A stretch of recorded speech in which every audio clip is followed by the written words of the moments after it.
ಇಲ್ಲಿ ತನಕ ನಾವು ಕಂಪನಿ ಹೇಗೆ ಬಂತು, ಈಗ ಎಲ್ಲಿ ತನಕ ಬಂದು ತಲುಪಿದೆ ಅಂತ ನೋಡಾಯಿತು. ಫೆಮೈನ್ ಬಂದ ತಕ್ಷಣ ನೋಡಿ, ಯಾವುದೇ ಕ್ರೈಸಿಸ್ ಬರಲಿ, ಕ್ರೈಸಿಸನ್ನು ಮ್ಯಾನೇಜ್ ಮಾಡುವ ಕೆಪಾಸಿಟಿ ಇರಬೇಕು. ಅದು ಗುಡ್ ಗವರ್ನೆನ್ಸಿನ ಲಕ್ಷಣ ಅಲ್ವಾ? ಈಗ ಎಲ್ಲ ಸಂದರ್ಭದಲ್ಲೂ ಏನಾದರೂ ಒಂದು ಕ್ರೈಸಿಸ್ ಇದ್ದೇ ಇರುತ್ತೆ. ಡಿಸಾಸ್ಟರ್ಗಳಾಗ್ತಾನೆ ಇರುತ್ತೆ. ನೀವು ಮುಂದೆ ಒಂದು ಅಧಿಕಾರಿ ಆದಾಗಲೂ ಏನಾದರೂ ಸಮಸ್ಯೆ ಇದ್ದೇ ಇರುತ್ತೆ. ಸಮಸ್ಯೆ ಇಲ್ಲದೆ ಇರೋ ಸಿಚುವೇಶನ್ ಅಥವಾ ಪರಿಸ್ಥಿತಿಗಳು ಆ ಥರ ವಾತಾವರಣ ಎಲ್ಲೂ ಇರೋದಿಲ್ಲ. ಏನಾದರೂ ಒಂದು ಬಂದೇ ಬರುತ್ತೆ. ಅದನ್ನು ಹೇಗೆ ಮ್ಯಾನೇಜ್ ಮಾಡ್ತೀರಿ, ಹೇಗೆ ಹ್ಯಾಂಡ್ಲ್ ಮಾಡ್ತೀರಿ ಅನ್ನೋದು ಇಂಪಾರ್ಟೆಂಟ್. ಇಲ್ಲೂ ಆಗಿರೋದು ಏನು, ಕ್ರೈಸಿಸ್ ಬಂದಿದೆ, ಆದರೆ ಹ್ಯಾಂಡ್ಲ್ ಮಾಡುವಂಥ ಕೆಪಾಸಿಟಿ ಇಲ್ಲ. ಮುಖ್ಯವಾಗಿ ನೋಡಿ, ಈಗ ಆ್ಯಕ್ಟನ್ನು ತರ್ತಾರೆ ಹೌದು, ಆದರೆ ಆ ಪ್ರೊವಿಷನ್ಗಳನ್ನು ನಾವು ಡಿಸ್ಕಸ್ ಮಾಡೋಣ. ಅದಕ್ಕಿಂತ ಮೊದಲು ನೋಡಿ, ಯಾಕೆ ಆ್ಯಕ್ಟ್ ನೆಸೆಸರಿ? ಇಂಗ್ಲೆಂಡ್ನಲ್ಲಿ ಇರೋರು ಭಾರತದಲ್ಲಿ ಇರುವಂಥ ಈ ಒಂದು ಕಂಪನಿ ಇಲ್ಲ, ಇದನ್ನು ರೆಗ್ಯುಲೇಟ್ ಮಾಡಬೇಕು ಅಂತ ಯಾಕೆ ಆ ತೀರ್ಮಾನಕ್ಕೆ ಬಂದರು ಅನ್ನೋದನ್ನು ನಾವು ನೋಡಬೇಕು. ಸೊ ಇದನ್ನು ಬರ್ಕೋಬೇಕು. Why was the regulating act why was the regulating act necessary? ಯಾಕೆ ಅಷ್ಟು ನೆಸೆಸರಿ ಆಗಿಬಿಡ್ತು ಅದು? ಫೆಮೈನ್ ಬಂದಿರೋದು ಒಂದೇ ರೀಸನ್ ಅಲ್ಲ, ಅಲ್ಲಿ ಬೇರೆ ಬೇರೆ ರೀಸನ್ಸ್ ಇದೆ. 4 ಮುಖ್ಯವಾದ ಪ್ರಾಬ್ಲಮ್ಸ್. ಮೊದಲನೇ ಪ್ರಾಬ್ಲಮ್ ನಂಬರ್ 1. ಪ್ರಾಬ್ಲಮ್ 1 ಇದು ಏನು? Administrative failure.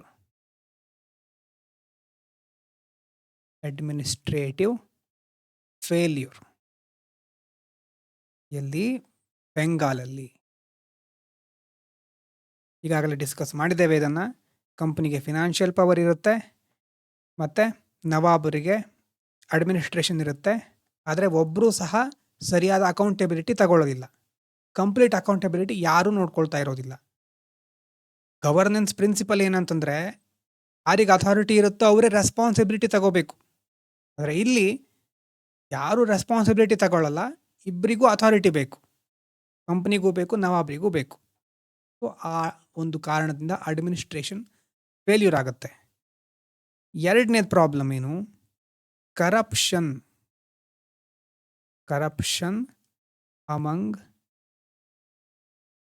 Company officials.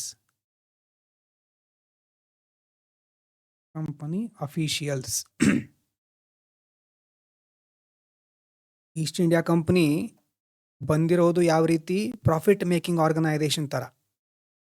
ಆದರೆ ಆ ಅಫಿಷಿಯಲ್ಸ್ ಇರ್ತಾರಲ್ವ, ಆ ಕಂಪ್ನಿಲಿ ಇರೋರು, ಅವರು ತಮ್ಮ ಪೊಸಿಷನ್ಗಳನ್ನು ವೆಲ್ತ್ ಅಕ್ಯುಮುಲೇಟ್ ಮಾಡ್ಕೊಳ್ಳಿಕ್ಕೆ ಯೂಸ್ ಮಾಡ್ತಾ ಇರ್ತಾರೆ.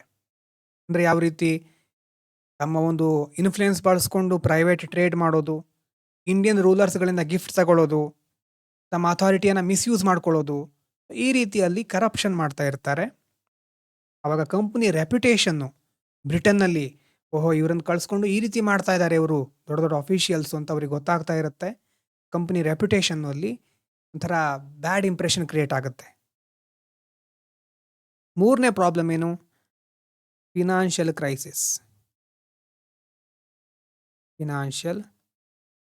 Crisis of the company.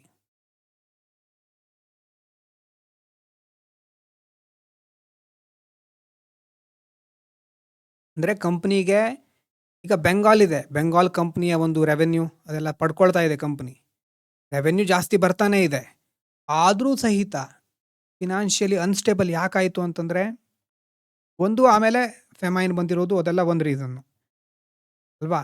ಟೆರಿಟರಿಯನ್ನು rule ಮಾಡೋದು ಎಕ್ಸ್ಪೆನ್ಸಿವ್. ನೋಡಿ, ಬರೀ ರೆವೆನ್ಯೂದಿಂದ ಮಾತ್ರ ಎಲ್ಲವನ್ನು ನಿರ್ವಹಿಸ್ತೇನೆ ಅಂದರೆ ಆಗೋದಿಲ್ಲ. ರೆವೆನ್ಯೂ ಈಗ ನಮ್ಮ ಬಜೆಟ್ನಲ್ಲೇ ಟ್ಯಾಕ್ಸ್ ಪೇಯರ್ಸ್ಗಳ ಮನಿಯಿಂದ ಮಾತ್ರ ನಾವು ಎಲ್ಲವನ್ನು ನಿರ್ವಹಿಸ್ತೇವೆ ಅಂತ ಹೇಳಿದ್ರೆ ಆಗೋದಿಲ್ಲ. ನಾವು ನಮ್ಮ ದೇಶದಲ್ಲೂ ಸಾಲಗಳನ್ನು ಮಾಡ್ತಾ ಇರ್ತೇವೆ, ಗ್ರ್ಯಾಂಟ್ಸ್ಗಳನ್ನು ಪಡ್ಕೊಳ್ತಾ ಇರ್ತೇವೆ ಅಲ್ವಾ? ಈ ರೀತಿ ಲಾಂಗ್ ಟರ್ಮಲ್ಲಿ ನಾವು ಬೇರೆ ಬೇರೆ ರೀತಿಯಾದಂತಹ ಕ್ರಮಗಳನ್ನು ಕೈಗೊಳ್ತೇವೆ. ಇವತ್ತೆಷ್ಟು ದುಡ್ಡು ಬರುತ್ತೋ ಅದರಲ್ಲೇ ನಾನು 1 ತಿಂಗಳು ಎಲ್ಲ ನಿಭಾಯಿಸ್ತೇನೆ ಅಂದರೆ ಆಗೋದಿಲ್ಲ. ಸೊ ಫಿನಾನ್ಷಿಯಲ್ ಕ್ರೈಸಿಸಲ್ಲಿ ಕಂಪ್ನಿಗೆ ಆರ್ಮಿ ನೋಡ್ಕೋಬೇಕು, ಅಡ್ಮಿನಿಸ್ಟ್ರೇಷನ್ ನೋಡ್ಕೋಬೇಕು, ಅಥವಾ ನವಾಬನ ಜೊತೆ ಸೇರಿಕೊಂಡು ಏನನ್ನೆಲ್ಲ ನಿಭಾಯಿಸಬೇಕಾಗಿತ್ತು, ಆ್ಯಕ್ಚುಲಿ ಕೋರ್ಟ್ಸು, ಅಫಿಷಿಯಲ್ಸು, ಇನ್ಫ್ರಾಸ್ಟ್ರಕ್ಚರು, ಇದೆಲ್ಲ ನೋಡ್ಕೊಳ್ಬೇಕಿತ್ತು ಆ್ಯಕ್ಚುಲಿ. ಆದರೆ ಎಲ್ಲ ನೋಡ್ಕೊಳ್ಳಿಕ್ಕಂತೂ ಆಗ್ತಾ ಇರೋದಿಲ್ಲ. ಅದರಲ್ಲೂ ಕರಪ್ಷನ್ನು ಅಲ್ವಾ? ಬ್ರಿಟಿಷ್ ಗೌರ್ಮೆಂಟು ನಿಧಾನವಾಗಿ ಇದನ್ನು ಅಬ್ಸರ್ವ್ ಮಾಡ್ತಾ ಇದೆ. ಆ ಕಡೆಯಿಂದ ಬ್ರಿಟಿಷ್ ಗೌರ್ಮೆಂಟ್ ಯಾವುದು ಯುರೋಪಲ್ಲಿರೋದು. ಫಿನಾನ್ಷಿಯಲ್ ಕ್ರೈಸಿಸ್ ಆಗ್ತಾ ಇದೆ ಇವರಿಗೆ ಅಂತ. ಆಮೇಲೆ ಕಂಪ್ನಿಗೂ ಗೊತ್ತಾಯಿತು ಈ ಥರ ಕ್ರೈಸಿಸ್ ಬಂದಾಗ ಏನು ಮಾಡಲಿಕ್ಕೂ ಆಗಲ್ಲ ಅಂತ. ಕಂಪ್ನಿ ಅಪ್ರೋಚ್ ಮಾಡುತ್ತೆ ಬ್ರಿಟಿಷ್ ಗೌರ್ಮೆಂಟನ್ನು. ನೋಡಿ ಈ ಥರ ಸಮಸ್ಯೆ ಬಂತು ನಮಗೆ, ಏನೋ ನಾವು ತಪ್ಪು ಮಾಡಿದ್ವಿ ಅನ್ನೋ ರೀತಿ. Company eventually approached British government. ಯಾಕೆ? ಫಾರ್ ಫಿನಾನ್ಷಿಯಲ್ ಅಸಿಸ್ಟೆನ್ಸ್ ಬೇಕು, ನಿಮ್ಮದು ಸಹಾಯ ಬೇಕು. ಕಂಪ್ನಿ ಹೋಗಿ ಬ್ರಿಟಿಷ್ ಗೌರ್ಮೆಂಟ್ ಹತ್ರ ಕೇಳ್ಕೊಳುತ್ತೆ. ಏನು ಐರನಿ ನೋಡಿ, ಐರನಿ ಅಂತಂದರೆ ವಿರೋಧಾಭಾಸ ಅಥವಾ ಒಂದು ಕಾಂಟ್ರಡಿಕ್ಷನ್. ಏನು, ಕಂಪನಿ ಪವರ್ಫುಲ್ ಆಯಿತು, ಯಾಕಂತಂದರೆ ಟೆರಿಟೋರಿಯಲ್ ಎಕ್ಸ್ಪಾನ್ಷನ್ ಮಾಡ್ಕೋಬೇಕಾಗಿತ್ತು, ಅದಕ್ಕೆ ಮಾಡ್ಕೊಳ್ತು. ಆದರೆ ಅದೇ ಟೆರಿಟೋರಿಯಲ್ ಎಕ್ಸ್ಪಾನ್ಷನಿಂದ ಈಗ ಫಿನಾನ್ಷಿಯಲ್ ಪ್ರಾಬ್ಲಮ್ ಕ್ರಿಯೇಟ್ ಆಗ್ತಾ ಇದೆ. ಕಂಪ್ನಿಗೆ ಈಗ ಎರಡು ಕಡೆ ಸಮಸ್ಯೆ, ಬಿಟ್ಕೊಡ್ಲಿಕ್ಕೂ ಆಗಲ್ಲ, ಹಾಗಂತ ಹಣನೂ ಬೇಕು. ಇದರ ಜೊತೆ ಇನ್ನೊಂದು ಪ್ರಾಬ್ಲಮ್ ಏನು, ಫಿಯರ್. ಎಲ್ಲಿ? Fear in the British parliament.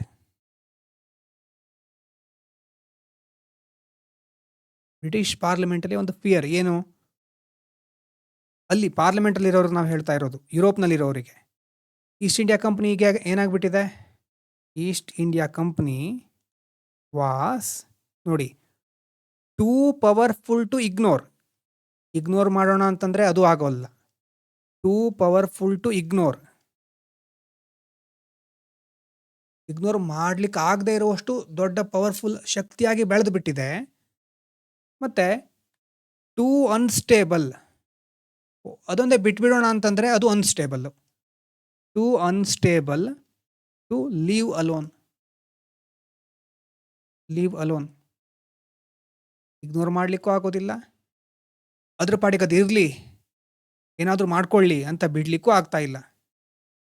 Company ಒಂದು ವೇಳೆ ಕೊಲ್ಯಾಪ್ಸ್ ಆದರೆ ಅಲ್ಲಿ ಯುರೋಪ್ನಲ್ಲಿ ಆ ಬ್ರಿಟಿಷ್ ಟ್ರೇಡ್ ಇಂಟ್ರೆಸ್ಟ್ ಇರ್ತದಲ್ಲೋ ಅದು ಕೊಲ್ಯಾಪ್ಸ್ ಆಗುತ್ತೆ, ಅಲ್ಲಿ ಅವರು suffer ಆಗಬೇಕಾಗತ್ತೆ.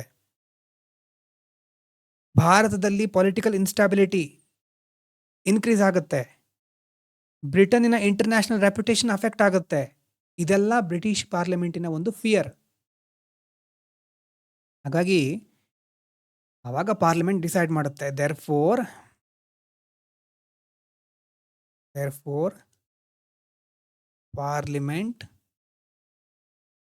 British Parliament decided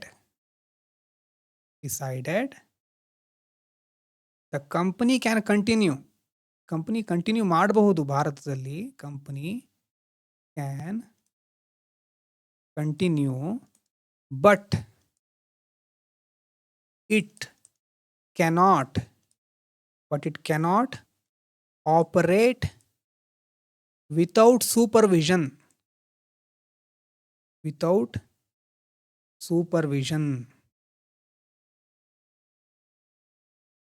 company operate ಮಾಡಬಹುದು, ಆದರೆ ಅದಕ್ಕೆ ಮೇಲ್ವಿಚಾರಕವಾದಂಥ ಒಂದು ವ್ಯವಸ್ಥೆ ಬೇಕು, ಅದನ್ನು ನಿಯಂತ್ರಿಸೋರು ಬೇಕು. So this was the beginning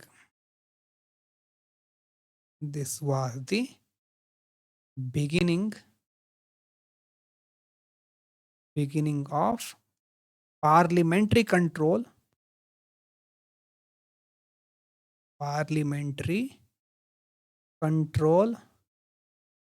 over. ನೋಡಿ, ಬ್ರಿಟಿಷ್ ಪಾರ್ಲಿಮೆಂಟಲ್ಲಿ ಕೂತ್ಕೊಂಡು ಏನು ಕಂಟ್ರೋಲ್ ಮಾಡ್ತಾ ಇದ್ದಾರೆ, Indian administration.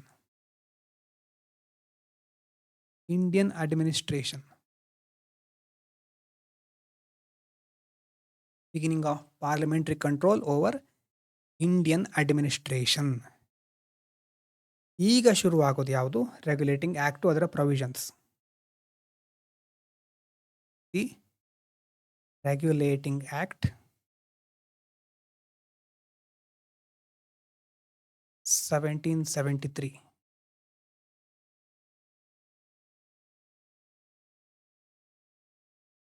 First major step ತಗೊಂಡಿದ್ದು ಪಾರ್ಲಿಮೆಂಟು ಏನು, ಒಂದು ಆ್ಯಕ್ಟ್ ಪಾಸ್ ಮಾಡೋಣ. ಇದಕ್ಕೊಂದು ಆ್ಯಕ್ಟ್ ಬೇಕು, ರೆಗ್ಯುಲೇಷನ್ ಅಂದರೆ ನಿಯಂತ್ರಣ. ಸೊ ಅದಕ್ಕೋಸ್ಕರ ಒಂದು ಆ್ಯಕ್ಟನ್ನು ತರೋಣ. ಅಫಿಷಿಯಲ್ ಆಗಿ ಈಗ ಇಂಟರ್ವ್ಯೂನ್ ಆಗ್ತಾ ಇದೆ ಬ್ರಿಟಿಷ್ ಪಾರ್ಲಿಮೆಂಟು, ಬ್ರಿಟಿಷ್ ಗೌರ್ಮೆಂಟು ಅಂತಲೂ ಹೇಳ್ಬಹುದು. ಸೊ ಅದರ ಮೊದಲ ಪ್ರೊವಿಷನ್ ಏನು ಅಂತ ನೋಡಿ. ಅಂದರೆ ಇದನ್ನು ಇದೇ ರೀತಿಲಿ ಬರಬೇಕು ಅಂತಿಲ್ಲ, ಯಾವ ರೀತಿ ಪ್ರೊವಿಷನ್ಗಳು ಗೊತ್ತಿರಬೇಕು ಅಷ್ಟೇ. ಪ್ರೊವಿಷನ್ 1 ಏನಂತಂದರೆ, ಗವರ್ನರ್ ಆಫ್ ಬೆಂಗಾಲ್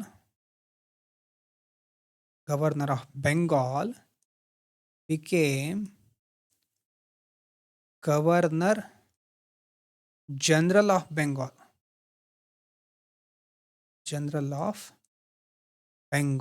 ಇದು ಮೊದಲ ಪ್ರೊವಿಷನ್. ಏನಿದ್ರ ಅರ್ಥ ಏನಂತಂದರೆ, ಈಗ 1773 ಮೊದಲು ಬಿಫೋರ್ 1773 3 ಮುಖ್ಯವಾದ ಪ್ರೆಸಿಡೆನ್ಸಿಗಳಿತ್ತು. ಆವಾಗಲೇ ಹೇಳಿದ್ವಿ ಅದನ್ನು. 3 ಪ್ರೆಸಿಡೆನ್ಸೀಸ್ ಯಾವುದದು? ಬೆಂಗಾಲು, ಬಾಂಬೆ, ಮದ್ರಾಸ್. 3 ಮುಖ್ಯವಾದ ಪ್ರೆಸಿಡೆನ್ಸಿ, ಬೆಂಗಾಲು, ಬಾಂಬೆ, ಮದ್ರಾಸ್ ಅನ್ನುವಂಥ 3 ಪ್ರೆಸಿಡೆನ್ಸಿಗಳಿತ್ತು. 3 ಪ್ರೆಸಿಡೆನ್ಸಿಗಳಿಗೂ ಇಂಡಿಪೆಂಡೆಂಟ್ ಆಗಿ ಏನಾದರೂ ನಿರ್ಧಾರ ತೆಗೆದುಕೊಳ್ಳೋ ಒಂದು ಹಂತದ ಒಂದು ಸ್ವಾತಂತ್ರ್ಯ ಇತ್ತು. 3 ಪ್ರೆಸಿಡೆನ್ಸಿಗಳು ತಮಗೆ ಬೇಕಾದ ಹಾಗೆ ಕಾರ್ಯನಿರ್ವಹಿಸಬಹುದು ಅನ್ನೋ ರೀತಿಯ ಸಿಚುವೇಶನ್ ಇತ್ತು. ಈ ಆ್ಯಕ್ಟ್ನಲ್ಲಿ ಏನು ಮಾಡ್ತಾರೆ, ರೆಗ್ಯುಲೇಟಿಂಗ್ ಆ್ಯಕ್ಟ್ನಲ್ಲಿ ಗವರ್ನರ್ ಜನರಲ್, ಈ ಬೆಂಗಾಲ ನೋಡ್ಕೊಳ್ತಾ ಇದ್ದ ಅಲ್ವಾ ಗವರ್ನರ್ ಜನರಲ್, ಅವ್ರೇನಾಗ್ತಾರೆ, ಗವರ್ನರ್ ಬೆಂಗಾಲ್ ಏನಾಗ್ತಾರೆ, ಗವರ್ನರ್ ಜನರಲ್ ಆಫ್ ಬೆಂಗಾಲ್ ಅಂತ ಆಗ್ತಾರೆ. ಅಂದರೆ ಮೊದಲನೇ ಗವರ್ನರ್ ಜನರಲ್ ಆಫ್ ಯಾರು, ಹೆಸರು ಕೇಳಿದ್ದೀರಾ? ಎಲ್ಲಾದರೂ ಕೇಳಿರಬಹುದು ನೀವು. ಗವರ್ನರ್ ಆಫ್ ಬೆಂಗಾಲ್ ಏನಾಗ್ತಾರೆ, ಗವರ್ನರ್ ಜನರಲ್ ಆಫ್ ಬೆಂಗಾಲ್ ಅಂತ ಆಗ್ತಾರೆ. ಫಸ್ಟ್ ಗವರ್ನರ್ ಜನರಲ್ ಯಾರು? ಫಸ್ಟ್ ಗವರ್ನರ್ ಜನರಲ್ ಯಾರು ಅಂತ ಗೊತ್ತಿದೆಯಾ? ವಾರನ್. ಮುಂದೆ ವಾರನ್ ಹೇಸ್ಟಿಂಗ್ಸ್ ಕರೆಕ್ಟ್.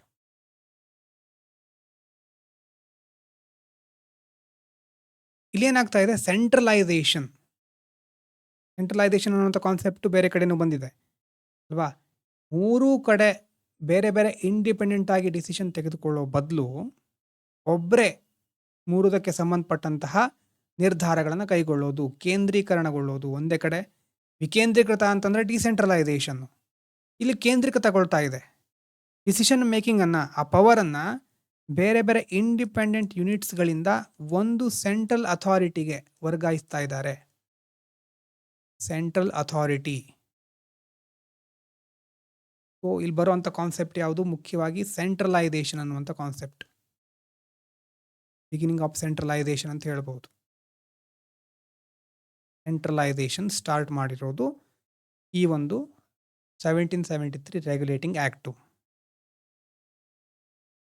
ಮೊದಲನೇ ಪ್ರೊವಿಷನ್ ಏನಾಯಿತು, ಗವರ್ನರ್ ಆಫ್ ಬೆಂಗಾಲ್ ಏನಾಗ್ತಾರೆ, ಗವರ್ನರ್ ಜನರಲ್ ಆಫ್ ಬೆಂಗಾಲ್ ಆಗ್ತಾರೆ. ಅವರೇ ಗವರ್ನರ್ ಜನರಲ್ ಎಲ್ಲವನ್ನ ನೋಡ್ಕೊಳ್ಳೋದು, ಅಂದರೆ 3 ಪ್ರೊವಿಷನ್ಗಳು ಅಥವಾ ಪ್ರೆಸಿಡೆನ್ಸಿಗಳನ್ನು ನೋಡ್ಕೊಳ್ಳೋದು. ನೆಕ್ಸ್ಟ್ ಪ್ರೊವಿಷನ್ ನೋಡಿ, ಪ್ರೊವಿಷನ್ 2. ಎರಡನೇದು ಎಕ್ಸಿಕ್ಯೂಟಿವ್ ಕೌನ್ಸಿಲ್ ಆಫ್ 4 ಮೆಂಬರ್ಸ್. 4 ಮೆಂಬರ್ಗಳ ಒಂದು ಎಕ್ಸಿಕ್ಯೂಟಿವ್ ಕೌನ್ಸಿಲ್. ಗವರ್ನರ್ ಜನರಲ್ ಅಂತ ಮಾಡಿದ್ರು. ಮೊದಲು ಏನಾಗಿದ್ದ, ಗವರ್ನರ್ ಆಫ್ ಬೆಂಗಾಲ್ ಅಂತ ಆಗಿದ್ದ, ಈಗ ಗವರ್ನರ್ ಜನರಲ್ ಆಗಿದ್ದಾರೆ ಅವರು.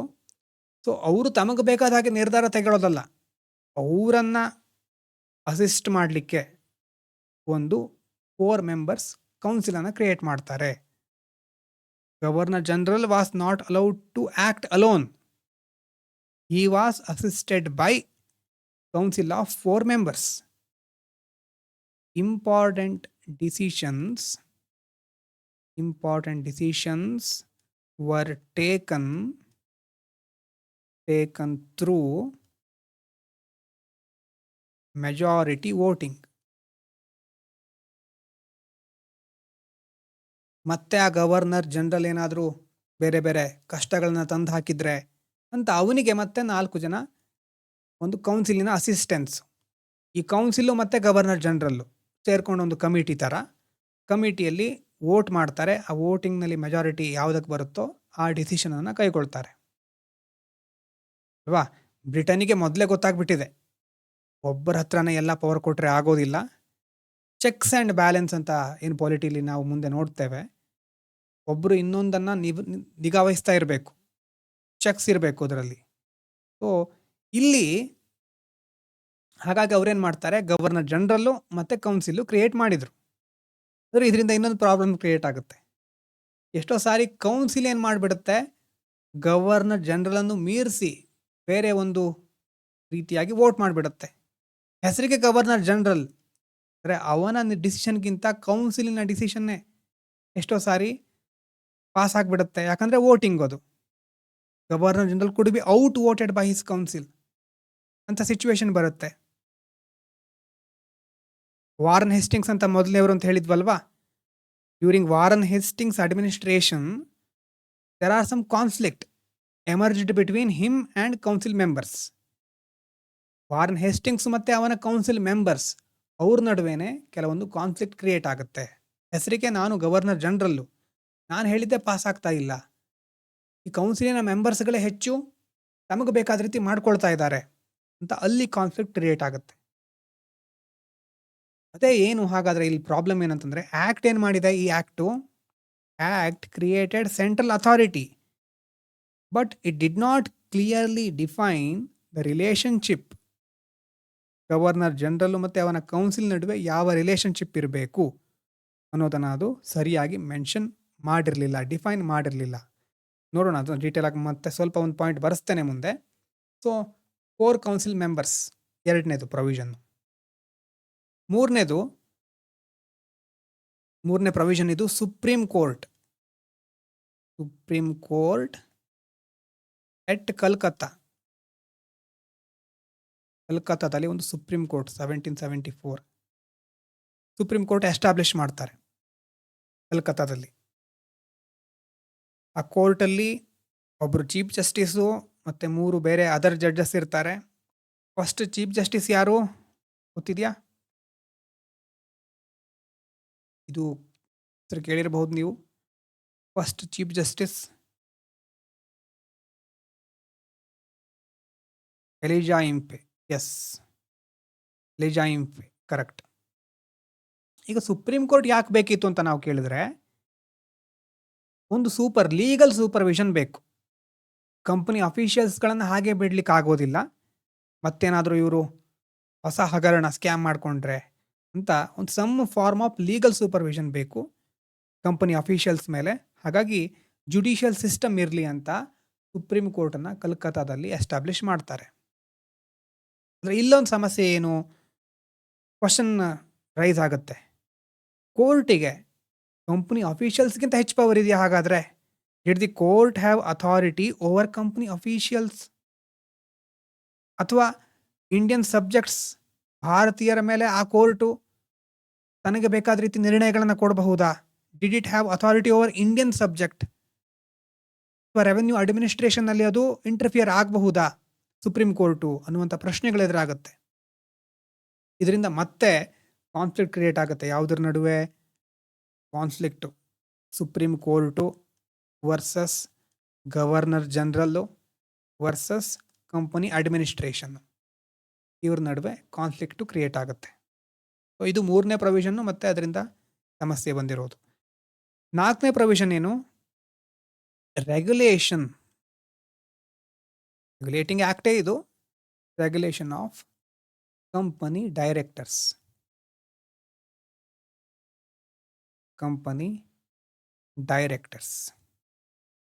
ಅಂದರೆ ಕಂಪನಿಯ ಮ್ಯಾನೇಜ್ಮೆಂಟ್ ಸ್ಟ್ರಕ್ಚರ್ ಇರ್ತದಲ್ವಾ, ಅದನ್ನು ಚೇಂಜ್ ಮಾಡುತ್ತೆ. ಅಂದರೆ ಮೊದಲು ಕೋರ್ಟ್ ಆಫ್ ಡೈರೆಕ್ಟರ್ಸ್ ಅಂತ ಇರ್ತಾ ಇದ್ರು, ಅವರಿಗೆ ತುಂಬ ಫ್ರೀಡಮ್ ಇರ್ತಾ ಇತ್ತು. ಈಗ ಆ್ಯಕ್ಟು ಏನು ಇಂಟ್ರೊಡ್ಯೂಸ್ ಮಾಡುತ್ತೆ ಅಂತಂದರೆ ಪಾರ್ಲಿಮೆಂಟ್ರಿ ಓವರ್ಸೈಟ್ ಬೇಕು.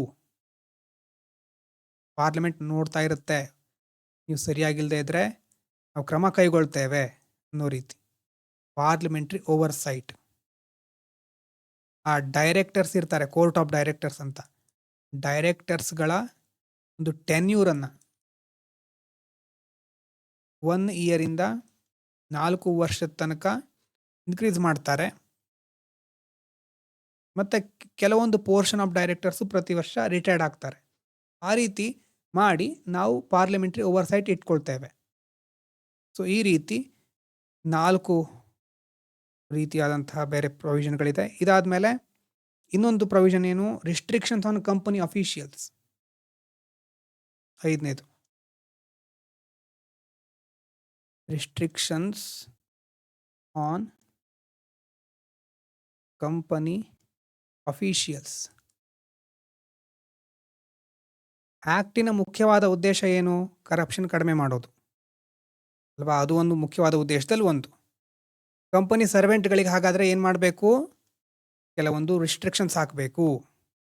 ಏನು, ನೀವು ಎಲ್ಲರಿಂದ ಏನೇನೋ ಬ್ರೈಬ್ಸು ಪ್ರೆಸೆಂಟ್ಗಳನ್ನು ಆಕ್ಸೆಪ್ಟ್ ಮಾಡಬಾರ್ದು. ಮತ್ತು ಟ್ರೇಡ್ ಆ್ಯಕ್ಟಿವಿಟೀಸ್ಗಳಲ್ಲಿ ನೀವು ಆ ರೀತಿ ಎಂಗೇಜ್ ಆಗೋ ಹಾಗಿಲ್ಲ. ಅಂತಂದರೆ ಅವರು ಅಥಾರಿಟಿ, ಪವರ್ ಇರೋರು, ತಮ್ಮ ಪವರ್ ಇನ್ಫ್ಲುಯೆನ್ಸ್ ಯೂಸ್ ಮಾಡಿಕೊಂಡು ಕರಪ್ಷನ್ ಸ್ಟಾರ್ಟ್ ಮಾಡಿಬಿಡ್ಬಹುದು. ಪಬ್ಲಿಕ್ ಸರ್ವೆಂಟ್ ಥರ ಇರಬೇಕು ಅವರು, ಪ್ರೈವೇಟ್ ಪ್ರಾಫಿಟ್ ಸೀಕರ್ಸ್ ಥರ ಆಗಬಾರ್ದು ಅನ್ನೋದು ಪಾರ್ಲಿಮೆಂಟಿನ ಒಂದು ಅಥವಾ ಬ್ರಿಟಿಷರ ಒಂದು ಉದ್ದೇಶ. ಅಂದರೆ ಈಗಲೇ ಏನು ಮಾಡ್ತಾ ಇದ್ದಾರೆ, ಅಡ್ಮಿನಿಸ್ಟ್ರೇಟಿವ್ ಅಕೌಂಟಬಿಲಿಟಿ ಬೇಕು ಅಂತ ಹೇಳ್ತಾ ಇದ್ದಾರೆ ಅಲ್ಲಿಂದ. ಇದು ಮುಖ್ಯವಾದ 5 ಪ್ರೊವಿಷನ್ಗಳು. 5ರಲ್ಲಿ ಮೊದಲನೇದು ಮೇಲಿಂದ ಒಂದು ಸಾರಿ ಹೇಳೋದಾದರೆ ರೆಗ್ಯುಲೇಟಿಂಗ್ ಆ್ಯಕ್ಟ್ ಬರುತ್ತೆ. ಗವರ್ನರ್ ಆಫ್ ಬೆಂಗಾಲ್ ಏನಾಗ್ತಾರೆ, ಗವರ್ನರ್ ಜನರಲ್ ಆಫ್ ಬೆಂಗಾಲ್ ಆಗ್ತಾರೆ. First governor general Warren Hastings. ಅದಾದಮೇಲೆ 2ನೇದು ಎಕ್ಸಿಕ್ಯೂಟಿವ್ ಕೌನ್ಸಿಲ್ಲು. ಗವರ್ನರ್ ಜನರಲಿಗೆ ಅಸಿಸ್ಟ್ ಮಾಡಲಿಕ್ಕೆ 4 ಮೆಂಬರ್ಸ್ಗಳ ಎಕ್ಸಿಕ್ಯೂಟಿವ್ ಕೌನ್ಸಿಲ್ಲು, ಅವರಲ್ಲೇ ಕಾನ್ಫ್ಲಿಕ್ಟ್ ಕ್ರಿಯೇಟ್ ಆಗೋದು. ಸುಪ್ರೀಂ ಕೋರ್ಟನ್ನು ಕಲ್ಕತ್ತಾದಲ್ಲಿ ಸ್ಥಾಪನೆ ಮಾಡ್ತಾರೆ, ಮೊದಲನೇ ಜಡ್ಜು ಎಲಿಜಾ ಇಂಫೆ. 4ನೇದು ರೆಗ್ಯುಲೇಷನ್ ಆಫ್ ಕಂಪನಿ ಡೈರೆಕ್ಟರ್ಸು, ಅವರ ಟೆನ್ಯೂರ್ ಜಾಸ್ತಿ ಮಾಡ್ತಾರೆ, ಆದರೆ ಪಾರ್ಲಿಮೆಂಟ್ರಿ ಓವರ್ಸೈಟ್ ಇರುತ್ತೆ. ಆಮೇಲೆ ಕಂಪನಿ ಅಫಿಷಿಯಲ್ಸ್ ಕರಪ್ಷನ್ ಸ್ಟಾರ್ಟ್ ಮಾಡದ ಹಾಗೆ ಕೆಲವೊಂದು ರಿಸ್ಟ್ರಿಕ್ಷನ್ಸನ್ನು ಹೇರ್ತಾರೆ. ಇದು 5 ಮುಖ್ಯವಾದಂಥ ಅಂಶಗಳು. ಹಾಗಾದರೆ ಈ ಆ್ಯಕ್ಟ್ ಸಕ್ಸಸ್ಫುಲ್ ಆಯಿತಾ ಅಂತ ಕೇಳಿದರೆ ಪಾರ್ಷಿಯಲಿ ಸಕ್ಸಸ್ಫುಲ್ ಅಂತ ಹೇಳ್ಬೋದು.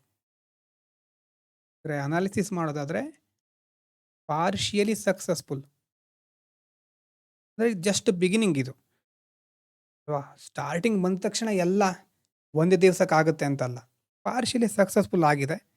ಯಾಕಂದರೆ ಪಾರ್ಲಿಮೆಂಟ್ರಿ ಕಂಟ್ರೋಲ್ ಇದೆ, ಸೆಂಟ್ರಲೈಸೇಷನ್ ಸ್ಟಾರ್ಟ್ ಆಗಿದೆ, ಕಾನ್ಸ್ಟಿಟ್ಯೂಷನ್ ಅಥವಾ ಮುಂದೆ ಏನು ನಾವು ನೋಡ್ತೇವೆ ಅದಕ್ಕೆಲ್ಲ ಒಂದು ಬಿಗಿನಿಂಗ್ ಶುರುವಾಗಿದೆ ಈಗ.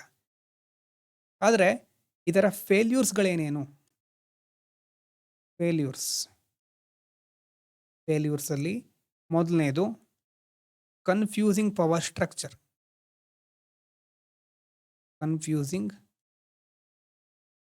ಸ್ಟ್ರಕ್ಚರ್.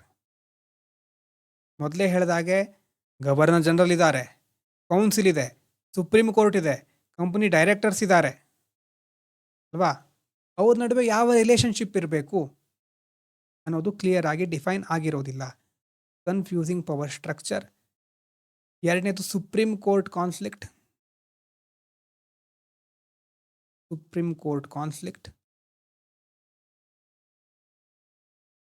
ಕೋರ್ಟು ಈ ಅಡ್ಮಿನಿಸ್ಟ್ರೇಟಿವ್ ಟೆನ್ಷನ್ಗಳೇನಾಗ್ತಾ ಇರುತ್ತೆ, ಗವರ್ನರ್ ಜನರಲ್ಲು, ಅವರ ಕೌನ್ಸಿಲ್ಲು, ಅದರಲ್ಲಿ ಇಂಟರ್ಫಿಯರ್ ಆಗಬಹುದಾ, ಅದರ ಜ್ಯೂರಿಸ್ಡಿಕ್ಷನ್, ನ್ಯಾಯ ವ್ಯಾಪ್ತಿ ಕೋರ್ಟಿಂದ ಎಲ್ಲಿ ತನಕ ಇದೆ ಅನ್ನೋದು ಇನ್ನೂ ಕ್ಲಿಯಾರಿಟಿ ಸಿಗ್ತಾ ಇಲ್ಲ. ಮತ್ತು 3ನೇದು limited control over company.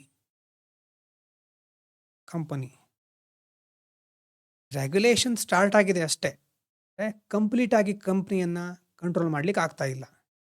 Act did not fully controlled the company. ಮತ್ತು ಸ್ಟಾರ್ಟಿಂಗಲ್ಲಿ ಇರುವಂತಹ ಕೆಲವೊಂದು ಪ್ರಾಬ್ಲಮ್ಗಳು ಸಾಲ್ವ್ ಆಗಿಲ್ಲ ಇನ್ನು. It did not solve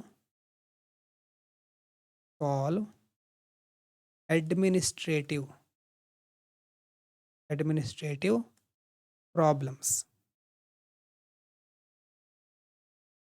fundamental issue ಏನು? ಒಂದು ಕಮರ್ಷಿಯಲ್ ಕಂಪನಿ ಇನ್ನೊಂದು ದೇಶಕ್ಕೆ ಹೋಗಿ ಅಲ್ಲಿನ ಲಾರ್ಜ್ ಟೆರಿಟರಿಯನ್ನು ಗವರ್ನ್ ಮಾಡಬಹುದಾ? ಮಾಡಿದರೆ ಯಾವ ರೀತಿ ಮಾಡಬೇಕು ಅನ್ನುವಂಥ ಇಶ್ಯೂ, ಆ ಇಶ್ಯೂಗೆ ಕ್ಲಾರಿಟಿ ಸಿಗ್ತಾನೇ ಇಲ್ಲ, ಸೊಲ್ಯೂಷನ್ ಸಿಗ್ತಾನೇ ಇಲ್ಲ. ಕಂಟ್ರೋಲ್ ಮಾಡಬೇಕು ಹೌದು ಅಂತ ಬ್ರಿಟಿಷರ್ಸಿಗೆ ಅನಿಸ್ತಾ ಇದೆ. ಆದರೆ ಇದು ನಿಜವಾಗಲೂ ಯಾವ ಲೆವೆಲಿಗೆ ಓಕೆ, ಇನ್ನೂ ಅವರಿಗೆ ಒಂದು ಸ್ಪಷ್ಟತೆ ಬರ್ತಾ ಇಲ್ಲ. ಈ ರೀತಿ ಮೊದಲನೇ ಆ್ಯಕ್ಟು, ಅದರ ಪ್ರೊವಿಷನ್ಗಳು, ಅದರ ಫೇಲ್ಯೂರ್ಸ್ ಗೊತ್ತಾಯ್ತಾ ಇಲ್ಲಿ ತನಕ? ನೋಡಿ, ನಿಮ್ಮ ನೋಟ್ಸಲ್ಲಿ ಬರ್ಕೊಂಡಿರೋದನ್ನ ನೋಡಿ.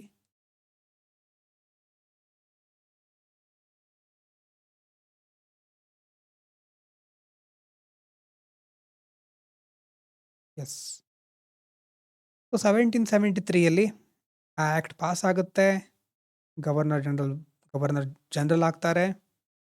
ಬೆಂಗಾಲಿರೋರು ಗವರ್ನರ್ ಜನರಲ್ ಆಗ್ತಾರೆ. Warren Hastings, 4 members, parliamentary control, supreme court, company official, ಇಷ್ಟು ಮೊದಲನೇದು. ಲಿಮಿಟೇಷನ್ಸು ಗೊತ್ತಾಗಿದೆ.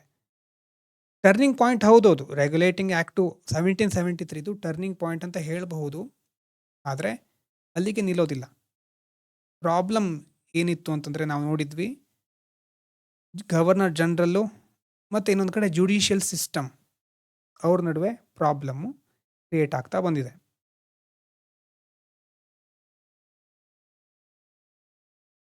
ಒಂದು ನೋಡಿ, the act did not clearly explain where the authority of the Supreme Court ended and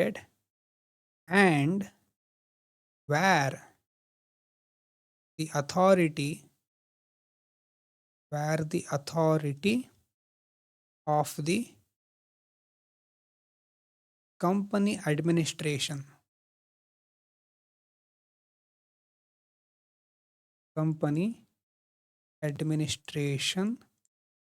began.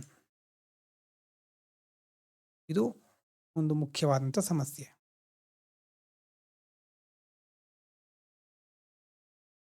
ಮತ್ತೆ ಇಲ್ಲಿ ಒಂದು ಘಟನೆ ಬರುತ್ತೆ, ನಂದಕುಮಾರ್ ಕೇಸ್ ಅಂತ ಬರುತ್ತೆ. ನಂದಕುಮಾರ್ ಕೇಸ್ 1775 ಕೇಸ್ ಬರೋದು. ನಂದಕುಮಾರ್ ಅನ್ನೋರು ವಾರನ್ ಹೇಸ್ಟಿಂಗ್ ಮೇಲೆ ಕರಪ್ಷನ್ ಕೇಸನ್ನು ಫೈಲ್ ಮಾಡ್ತಾರೆ.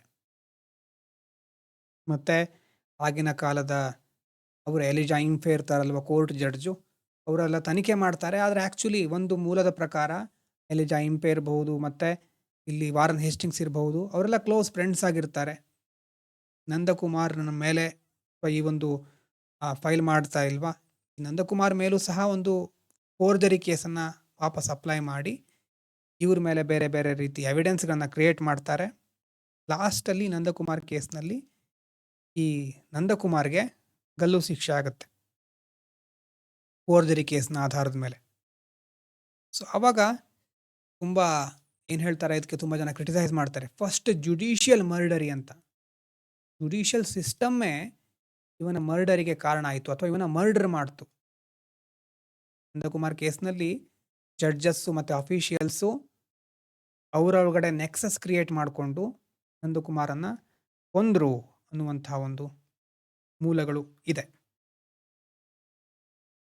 ಇಂಗ್ಲೀಷ್ ಲಾ ನಮ್ಮ ದೇಶದ ಅವರಿಗೂ ಎಷ್ಟು ಅಪ್ಲೈ ಆಗುತ್ತಾ, ಅಥವಾ ಸುಪ್ರೀಂ ಕೋರ್ಟಿನ ಜ್ಯೂರಿಸ್ಡಿಕ್ಷನ್ ಏನು, ಒಂದು ಟ್ರಯಲ್ ಮಾಡಬೇಕಾದ್ರೆ ಯಾವ ರೀತಿ ಮಾಡಬೇಕು, ಟ್ರಯಲ್ ಅಂತಂದರೆ ತನಿಖೆ ಇರಬಹುದು, ಯಾವ ರೀತಿ ಇರಬಹುದು ಅನ್ನೋದೆಲ್ಲ ಅವಾಗ ಕ್ವಶನ್ ಕ್ರಿಯೇಟ್ ಆಗುತ್ತೆ. ಅಂದರೆ ಇಂಟರ್ನಲಿ ನಮ್ಮ ದೇಶದಲ್ಲೂ ಸಹ ಇದಕ್ಕೆ ಎಷ್ಟು ಪ್ರತಿಕ್ರಿಯೆಗಳು ಇರ್ತಾ ಇತ್ತು ಅಂತ.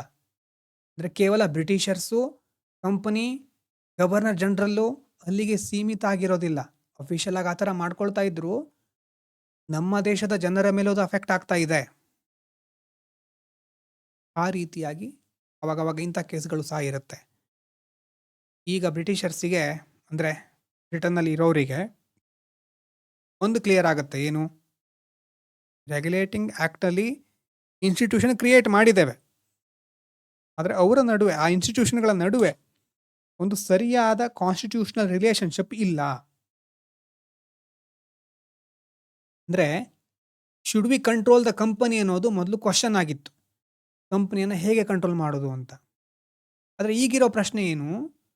How should different organs of administration function together? ಈಗ ಎಕ್ಸಿಕ್ಯೂಟಿವ್ ಇದೆ, ಜುಡಿಷಿಯರಿ ಇದೆ, ಈ ಥರ ಬೇರೆ ಬೇರೆ ಪಾರ್ಟ್ ಇದೆ, ಎಲ್ಲ ಒಟ್ಟಾಗಿ ಹೇಗೆ ಕೆಲಸ ಮಾಡೋ ಥರ ಮಾಡೋದು? ಈಗಲೂ ಸಹ ಸಿಮಿಲರ್ ಇಶ್ಯೂಗಳಿರುತ್ತೆ. ಇವತ್ತು ಸಹ ನೀವು ನಮ್ಮ ದೇಶದಲ್ಲಿ, ಎಲ್ಲ ದೇಶಗಳಲ್ಲೂ ಇರುತ್ತೆ, ಸಪರೇಷನ್ ಆಫ್ ಪವರ್ ಅಂತ ಕರಿತೇವೆ. ಜ್ಯೂರಿಸ್ಟಿಕ್ಷನ್, ಸುಪ್ರೀಂ ಕೋರ್ಟಿನ ಜ್ಯೂರಿಸ್ಟಿಕ್ಷನ್ ಎಲ್ಲಿ ತನಕ? ಹಾಗಾದರೆ ಜುಡಿಷಿಯಲ್ ಆಕ್ಟಿವಿಸಮ್ ಅನ್ನುವಂಥ ಕಾನ್ಸೆಪ್ಟ್ ಬರುತ್ತೆ, ಇನ್ನೊಂದು ಜುಡಿಷಿಯಲ್ ಓವರ್ ರೀಚ್ ಅಂತ ಕಾನ್ಸೆಪ್ಟ್ ಬರುತ್ತೆ.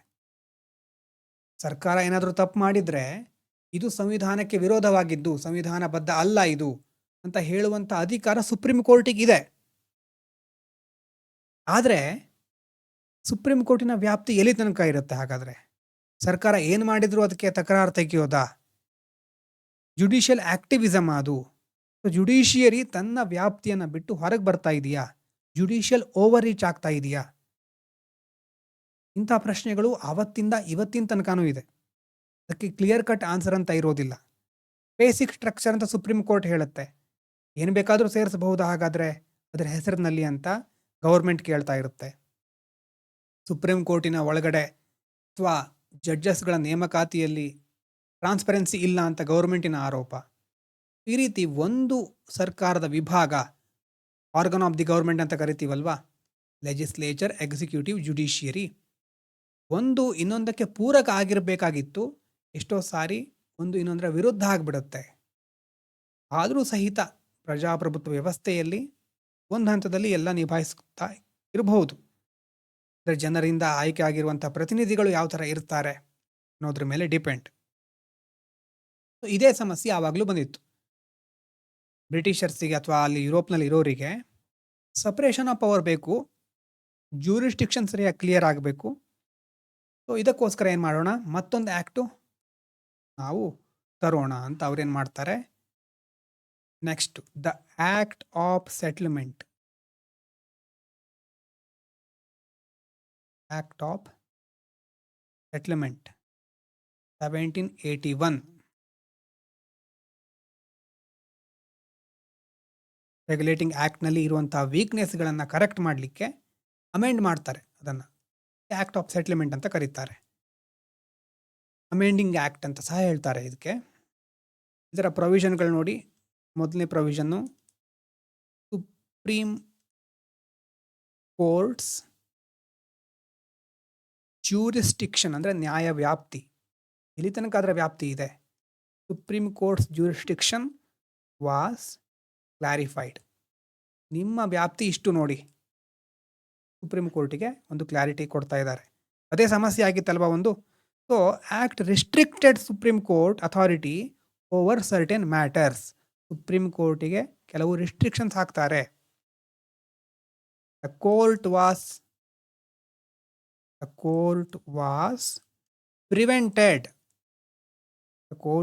Prevented from interfering in court. ಇದರಲ್ಲಿ ಮೂಗು ತೂರಿಸಬಾರ್ದು ಅಂತ ಹೇಳೋದು. ಯಾವುದ್ಯಾವುದರಲ್ಲಿ ಅಂತಂದರೆ, interfering in the revenue collection functions of the company. ಮತ್ತು ಒಂದು ರೆವೆನ್ಯೂ ಕಲೆಕ್ಷನಲ್ಲಿ ನೀವು ಇಂಟರ್ಫಿಯರ್ ಆಗಬಾರ್ದು. ಇನ್ನೊಂದು acts done by company officials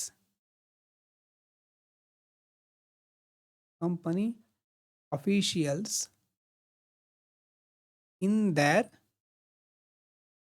official capacity.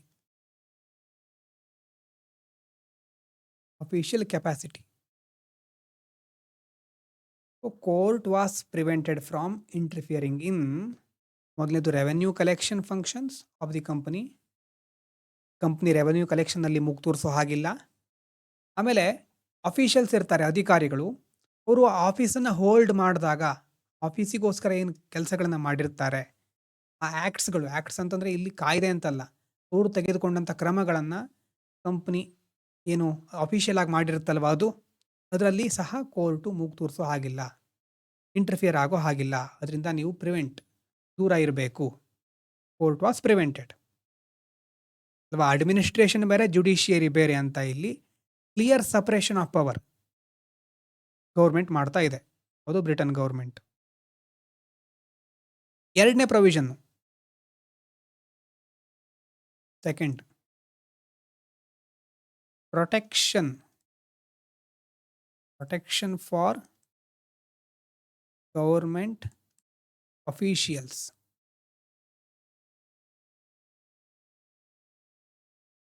ಈಗಾಗಲೇ ಹೇಳಿದಾಗೆ ಇದೇನು ಮಾಡುತ್ತೆ, ಕಂಪನಿ ಅಫಿಷಿಯಲ್ಸಿಗೆ ಒಂದು ಮೇಲ್ಗಡೆ ಅಫಿಷಿಯಲ್ ಕೆಪಾಸಿಟಿಯಲ್ಲಿ ಅಫಿಷಿಯಲ್ ಡ್ಯೂಟಿಗಳಿಗೋಸ್ಕರ ಏನಾದರೂ ಮಾಡಿದರೆ ಅದಕ್ಕೆ ಅವ್ರ ಮೇಲೆ ಕ್ರಮ ಕೈಗೊಳ್ಳೋದಿಲ್ಲ. ಅಂದರೆ ಅನ್ಲಿಮಿಟೆಡ್ ಇಮ್ಯುನಿಟಿ ಇರುತ್ತೆ ಅಂತ ಅಲ್ಲ, ಏನು ಬೇಕಾದರೂ ಮಾಡಬಹುದು ಕಂಪನಿ ಹೆಸರಿನಲ್ಲಿ ಅಂತ ಅಲ್ಲ. ಅಂದರೆ ಕಂಪನಿ ಅಫಿಷಿಯಲ್ ಆಗಿ ಏನು ಮಾಡ್ತಾರೆ ಅವರು, ಅದರಲ್ಲಿ ಜುಡಿಷಿಯಲ್ ಇಂಟರ್ಫರೆನ್ಸ್ ಇರೋದಿಲ್ಲ. ಹಾಗಾಗಿ ಏನಾಯಿತು, ಅವರಿಗೆ ಒಂದು ಪ್ರೊಟೆಕ್ಷನ್ ಸಿಕ್ತು.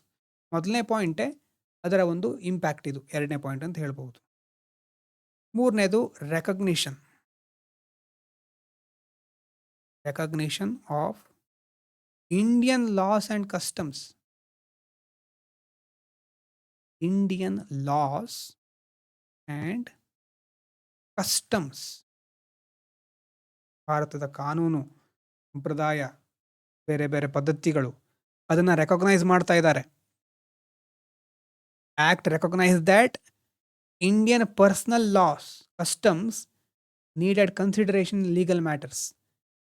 ನಮ್ಮ ದೇಶದ ಪರ್ಸನಲ್ ಅಂದರೆ ನಮಗೆ ಸಂಬಂಧಪಟ್ಟ ನಮ್ಮ ಧಾರ್ಮಿಕವಾಗಿರಬಹುದು ಅಂತಹ ಲಾಗಳು, ಕಸ್ಟಮ್ಸ್ಗಳು ಇಂಪಾರ್ಟೆಂಟು ಲೀಗಲ್ ಮ್ಯಾಟರ್ನ ಡಿಸೈಡ್ ಮಾಡಬೇಕಾದ್ರೆ ಅನ್ನೋದು ಕಂಪ್ನಿಗೆ ಗೊತ್ತಾಗ್ತಾ ಇದೆ ಅಲ್ವಾ. ಇಂಡಿಯಾದ ಸೋಷಿಯಲ್ ಕಂಡೀಷನ್ ಅರ್ಥ ಮಾಡ್ಕೊಳ್ಳದೆ ಡೈರೆಕ್ಟ್ ಆಗಿ ಬಂದು ರೂಲ್ ಮಾಡ್ತೇವೆ ಅಂದರೆ ಆಗೋದಿಲ್ಲ ಅಲ್ವಾ. ಆ ಲಾಗಳನ್ನು, ಬ್ರಿಟಿಷ್ ಲಾಗಳನ್ನು, ಇಲ್ಲಿನ ಪರಿಸ್ಥಿತಿ, ಇಲ್ಲಿನ ಜನರ ಮನಸ್ಥಿತಿ, ಲಾಗಳು, ಇವರ ಕಸ್ಟಮ್ಸ್ಗಳು ಏನಿತ್ತು ಮೊದಲಿಂದ ಅಂತ ಗೊತ್ತಿಲ್ಲದೆ ಅದನ್ನು ಯಾವುದ್ಯಾವುದನ್ನು ಬಂದು ಅಪ್ಲೈ ಮಾಡಿದರೆ ಅದನ್ನು ಜನ ಒಪ್ಕೊಳ್ಳೋದಿಲ್ಲ. ಸೊ ಮೊದಲು ಅದನ್ನು ರೆಕಗ್ನೈಸ್ ಮಾಡೋಣ, recognition of Indian loss and customs ಅಂತ ಡಿಸೈಡ್ ಮಾಡ್ತಾರೆ. ಅವಾಗ ಒಂದು ಪ್ರಾಕ್ಟಿಕಲ್ ರಿಯಾಲಿಟಿ ಅವರಿಗೆ ಗೊತ್ತಾಗ್ತಾ ಇರುತ್ತೆ ಅಲ್ವಾ. ಇಂಡಿಯಾ ಅಂದರೆ ಇಂಗ್ಲೆಂಡ್ ಅಲ್ಲ. ಲೀಗಲ್ ಸಿಸ್ಟಮ್ ಯಾವುದನ್ನು ಬ್ರಿಟನ್ನಿಗೆ ಅಂತ ನಾವು ಡಿಸೈನ್ ಮಾಡಿದ್ದೀವೋ ಅದು ಭಾರತದಲ್ಲಿ ಅಪ್ಲೈ ಆಗೋದೇ ಇಲ್ಲ.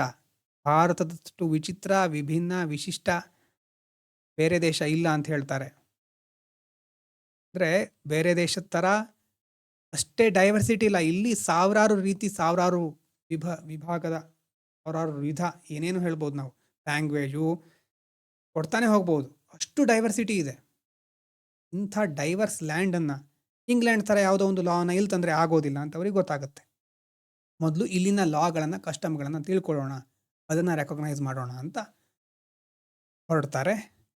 ನಾಲ್ಕನೇದು ಸುಪ್ರೀಂ ಕೋರ್ಟ್ ಮತ್ತು ಗವರ್ನರ್ ಜನರಲ್ ಅಲ್ವಾ, ಅದೊಂದು ಸಮಸ್ಯೆ ಇತ್ತು.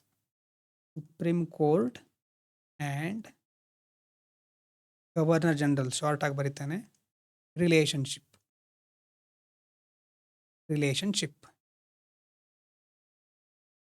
ಇವ್ರ ನಡುವೆ ಕಾನ್ಫ್ಲಿಕ್ಟ್ಗಳು ಆಗ್ತಾ ಇದ್ದರೆ ಹೇಗೆ ನಿಭಾಯಿಸೋದು ಅಲ್ವಾ, ಅದನ್ನು ಕಡಿಮೆ ಮಾಡಲಿಕ್ಕೆ ಆ್ಯಕ್ಟ್ ಟ್ರೈ ಮಾಡುತ್ತೆ ಸುಪ್ರೀಂ ಕೋರ್ಟ್ ಜಡ್ಜಸ್ಗಳು, ಗವರ್ನರ್ ಜನರಲ್ಲು ಮತ್ತು ಅದರ ಜೊತೆ ಎಕ್ಸಿಕ್ಯೂಟಿವ್ ಕೌನ್ಸಿಲ್.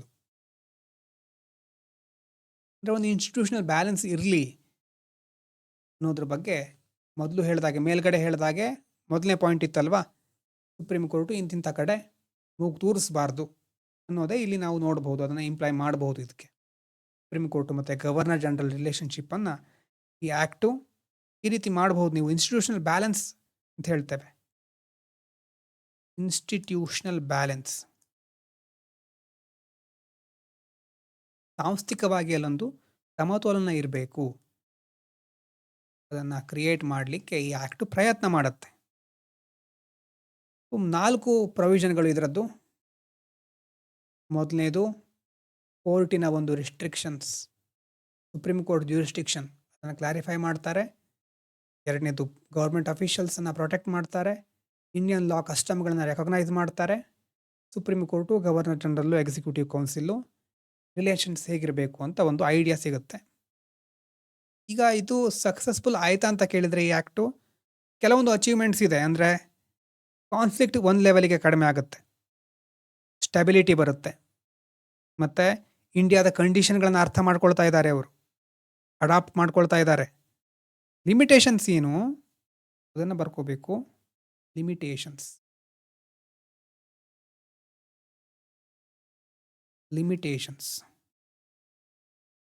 ನೋಡಿ. ಮೊದಲನೇದು ಇಟ್ ವಾಸ್ ಓನ್ಲಿ ಕರೆಕ್ಷನ್ ಮಾತ್ರ, ಇದು ನಾಟ್ ಅ ಕಂಪ್ಲೀಟ್ ಸೊಲ್ಯೂಷನ್. ಯಾಕೆ ಅಂತ ಮುಂದೆ ಗೊತ್ತಾಗತ್ತೆ ನಿಮಗೆ. ಕೆಲವು ಪ್ರಾಬ್ಲಮ್ಗಳನ್ನು ಫಿಕ್ಸ್ ಮಾಡ್ತಾ ಇದ್ದಾರೆ,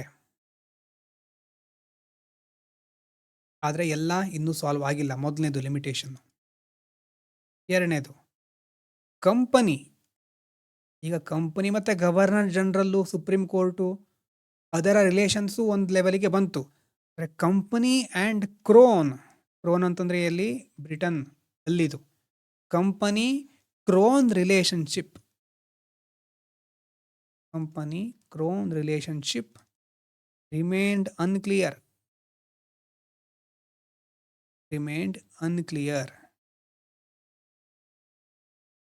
ಭಾರತದಲ್ಲಿ ಕಂಪನಿ ಅಥಾರಿಟಿ ಎಕ್ಸರ್ಸೈಸ್ ಮಾಡ್ತಾ ಇದೆ. ಪಾರ್ಲಿಮೆಂಟ್ ಕಂಟ್ರೋಲು ಅಂದರೆ ಬ್ರಿಟನ್ ಪಾರ್ಲಿಮೆಂಟ್ ಕಂಟ್ರೋಲು ಇನ್ನೂ ಲಿಮಿಟೆಡ್ ಆಗಿದೆ. ಸೊ ಈ ರೀತಿಯಾಗಿ ನಾವು ಅದರ ಲಿಮಿಟೇಷನ್ಗಳನ್ನು ಹೇಳಬಹುದು.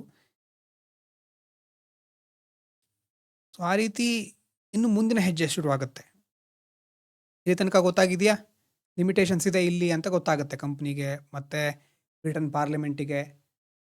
ಓವರ್ ಆಲ್ ಆಗಿ ಇಲ್ಲಿ ತನಕ ಗೊತ್ತಾಯ್ತಾ? ಬರ್ಕೊಂಡಿದ್ದು ನಿಮ್ಮ ನೋಟ್ಸಲ್ಲಿರೋದು ಈ ಒಂದು ಆ್ಯಕ್ಟ್.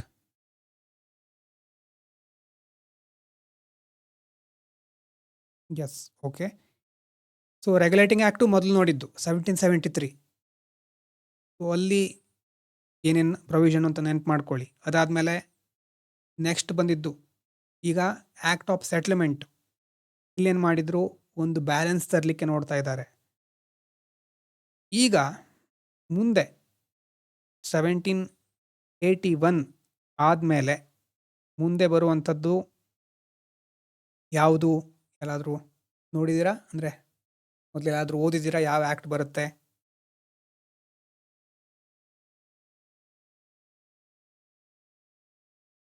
ನೆಕ್ಸ್ಟ್ ಬರೋದು 1781 ಆಯಿತು. 81 ಆದಮೇಲೆ ಎಷ್ಟನೇ ಇಸ್ವಿದು ನೆಕ್ಸ್ಟ್ ಬರೋದು?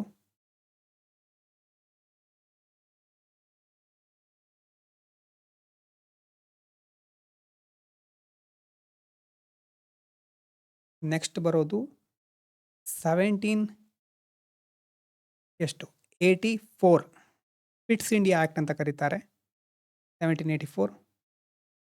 1773 ಫಸ್ಟ್ ಅಟೆಂಪ್ಟ್ ಅಷ್ಟೇ ಅವರದ್ದು.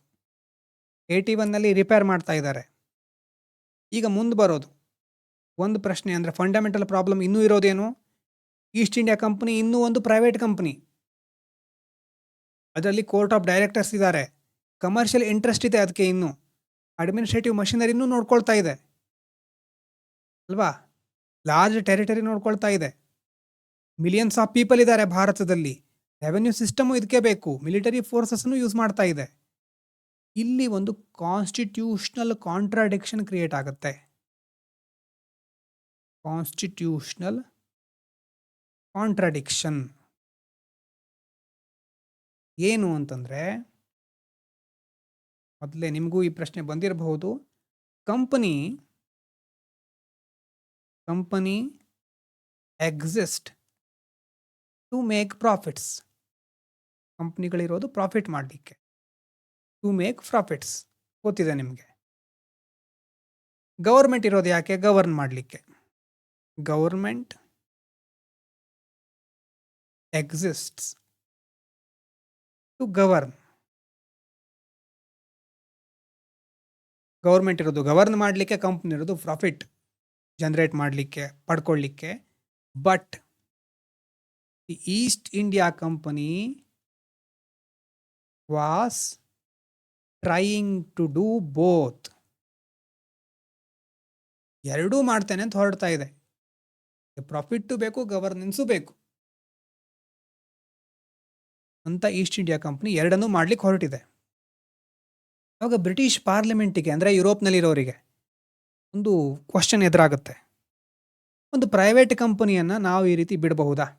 Should a private company continue to control Britain's growing political empire in India ಅನ್ನುವಂಥ ಪ್ರಶ್ನೆ. ಬರೀತೇನೆ ಒಂದು ನಿಮಿಷ. ಅದ್ರಾಗೋ ಕ್ವಶನ್ ಏನಂತಂದರೆ, ಶುಡ್ ಅ ಪ್ರೈವೇಟ್ ಕಂಪನಿ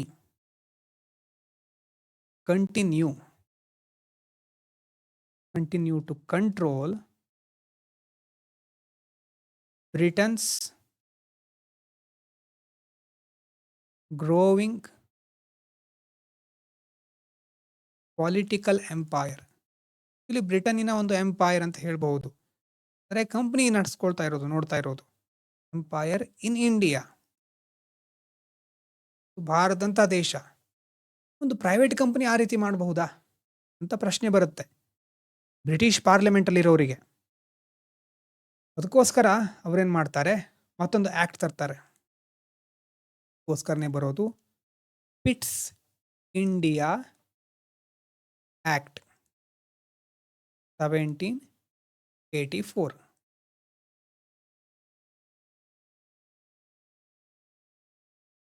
ಅಂದರೆ ಬ್ರಿಟಿಷ್ ಪ್ರೈಮ್ ಮಿನಿಸ್ಟರ್ ಇರ್ತಾರೆ ಆವಾಗ, ವಿಲಿಯಂ ಪಿಟ್ ದ ಯಂಗರ್ ಅಂತ, ಅವರ ಹೆಸರಿನಲ್ಲಿ ಬಂದಿರೋದು ಇದು. ಯಾಕೆ ನೆಸಸರಿ ಆಯಿತು ಅಂತಂದರೆ, ಸ್ವಲ್ಪ ಮೊದಲೇ ಗೊತ್ತಿದೆ ಕಂಪನಿ ಹೇಗೆ ಪೊಲಿಟಿಕಲ್ ಪವರನ್ನು ಗೇನ್ ಮಾಡ್ತಾ ಇದೆ. ಪ್ಲಾಸಿ ಕದನ, ಬಕ್ಸಾರ್ ಕದನ, ದಿವಾನಿ ರೈಟ್ಸು, ಇದೆಲ್ಲ ಪೊಲಿಟಿಕಲ್ ಫ್ಯಾಕ್ಟರ್ಸ್ಗಳು. ಟೆರಿಟೋರಿಯಲ್ ಪವರ್ ಆಗಿಬಿಟ್ಟಿದೆ ಕಂಪನಿ ಆಲ್ರೆಡಿ. ಪ್ರಾಬ್ಲಮ್ಸ್ ಮತ್ತೂ ಇದೆ ಕಂಪನಿ ಅಫಿಷಿಯಲ್ಸಿಗೆ ಸಂಬಂಧಪಟ್ಟ ಹಾಗೆ, ಮತ್ತು ಫಾರಿನ್ ಪಾಲಿಸಿ ಡಿಸಿಷನ್ನು, ಅಡ್ಮಿನಿಸ್ಟ್ರೇಟಿವ್ ಫೇಲ್ಯೂರ್ಸ್ಗಳು ಆವಾಗವಾಗ ಆಗ್ತಾನೇ ಇದೆ. ಅದಕ್ಕೋಸ್ಕರ ಪಿಟ್ಸ್ ಇಂಡಿಯಾ ಆ್ಯಕ್ಟನ್ನು ತರ್ತಾರೆ. ಇಲ್ಲಿ ಮುಖ್ಯವಾಗಿ ಬರೋದು ಏನು, creation of a system of dual control.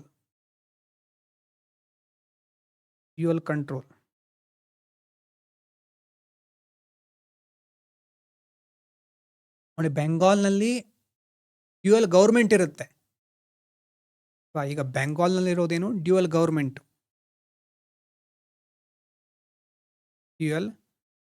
ಅದು ಅಂದರೆ ಏನು, ಕಂಪನಿ, ಇನ್ನೊಂದು ನವಾಬ್.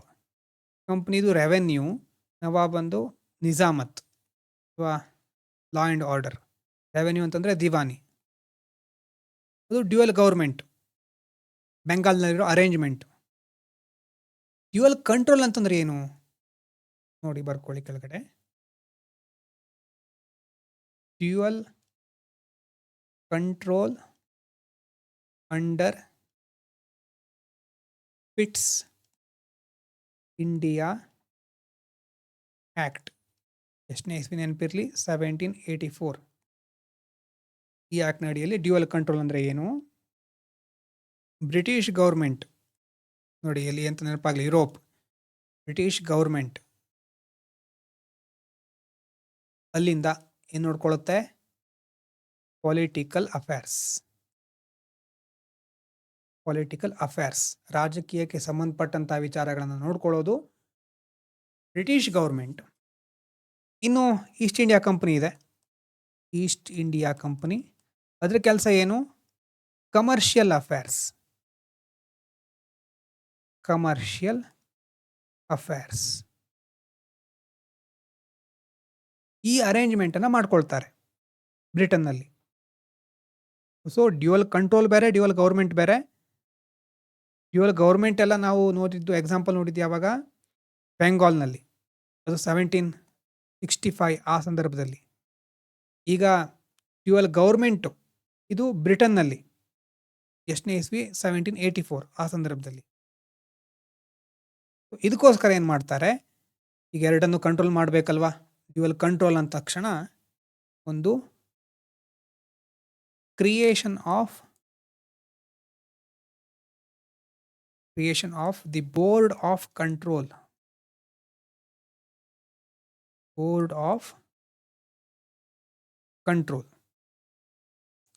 ಆಫ್ ಕಂಟ್ರೋಲ್ ಅಂತ ಕ್ರಿಯೇಟ್ ಮಾಡ್ತಾರೆ. ಇದು ಕಂಟ್ರೋಲ್. ಇದು ಅಂದರೆ ಬ್ರಿಟಿಷ್ ಗೌರ್ಮೆಂಟಿನ ಅಥಾರಿಟಿ ಅನ್ನೋದು ರಿಪ್ರೆಸೆಂಟ್ ಮಾಡ್ತಾ ಇದೆ. ಕಂಪೋಸಿಷನ್ನು ಬರ್ಕೋಬೇಕು. ಕನ್ಸಿಸ್ಟೆಡ್ ಆಫ್, ನೋಡಿ ಇದರಲ್ಲಿ ಯಾರಿರ್ತಾರೆ? The secretary of state,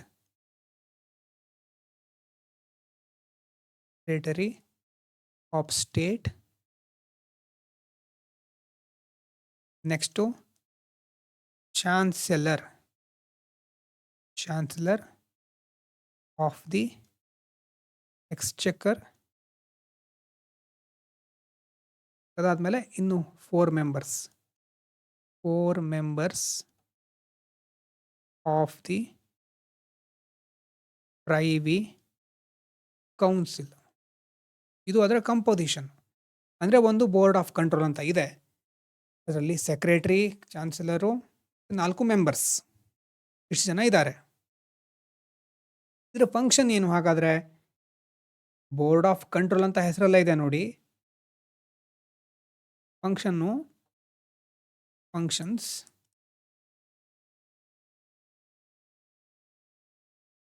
The board controlled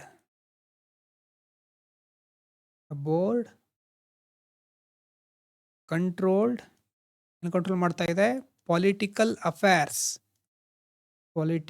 affairs of India.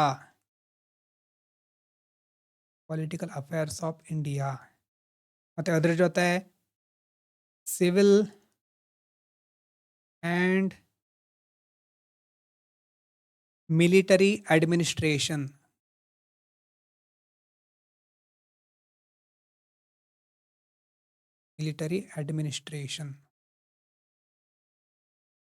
ಮತ್ತು ಅದರ ಜೊತೆ foreign relations.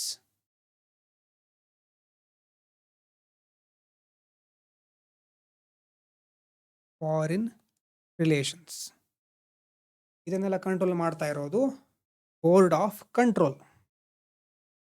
Political affairs, civil, military, foreign relations. Shift ಆಗ್ತಾ ಇದೆ ನೋಡಿ, ನಿಮ್ಗೆ ಗೊತ್ತಾಗ್ತಾ ಇದೆ. ಈಗ ಕಂಪ್ನಿನೇ ಇಷ್ಟು ದಿವಸ 1784 ತನಕ ಎಲ್ಲ ಅಫೇರ್ಗಳನ್ನು ನೋಡ್ತಾ ಇತ್ತು, ಪೊಲಿಟಿಕಲ್ ಅಫೇರ್ಗಳನ್ನು. ಈಗ ಬ್ರಿಟಿಷ್ ಗೌರ್ಮೆಂಟು ಅಲ್ಲಿಂದಾನೆ ಇಲ್ಲಿನ ಪೊಲಿಟಿಕಲ್ ಡಿಸಿಷನ್ಗಳನ್ನು, ಇಂಪಾರ್ಟೆಂಟ್ ಡಿಸಿಷನ್ಗಳನ್ನು ಕಂಟ್ರೋಲ್ ಮಾಡಲಿಕ್ಕೆ ಮುಂದುವರ್ತಾ ಇದೆ.